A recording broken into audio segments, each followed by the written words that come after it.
बराबर समझना कि शरणागति का शाब्दिक अर्थ जो भी हो, परंतु उसका ठोस प्रत्यक्ष स्वरूप तो एक ही है, और वो है सम्यक त्याग और भगवान का ही सम्यक अनुराग।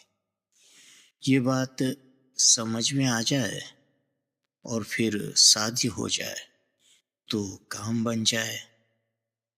भगवद अनुराग की एकाग्र स्थिरता का अभ्यास ही सही योग और साधना है। जब तक ऐसा अनुराग आविर्भाव नहीं होता है, तब तक चित्त तत्व ध्येय के लिए ही द्रवित नहीं होता है, अपितु लौकिक पदार्थों के लिए ही द्रवित रहता है। इसलिए ध्येय की और प्रगति कुछ होती नहीं है। देखो, चित्त तत्व द्रव्य है, द्रवणशील चैतन्य है। इसलिए रूप, रस, गंध आदि जो भी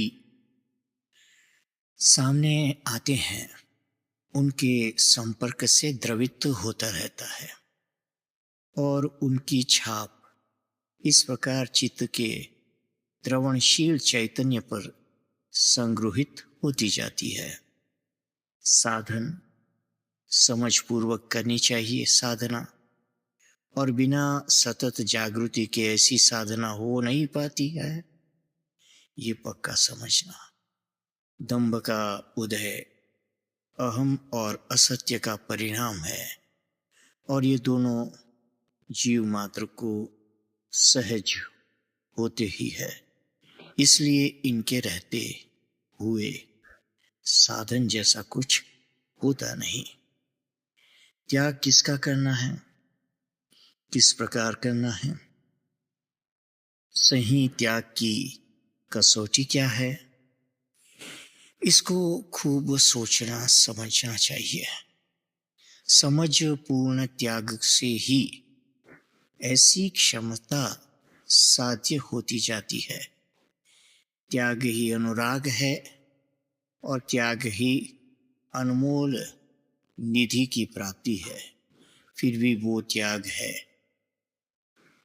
देखो, त्याग से वैराग्य और वैराग्य से अनुराग, त्याग के रस स्वाद से वैराग्य सम्यक और वैराग्य के रस स्वाद से अनुराग सम्यक हो जाता है। तभी तो परम विरक्त परमहंस ऐसे श्री सुखदेव जी महाराज ने भगवद गुण अनुवाद ऐसा रस से भर किया है कि उसी रस से प्लावित होकर महाराजा परीक्षित जी 7 दिन के भीतर मुक्त हो गए। ये भक्ति ही आध्यात्मिक दिव्य रसायन है। इस रस से अजर और अमर हुआ जाता है। यही अमृत है। जय सिया राम, जय सद्गुरुदेव।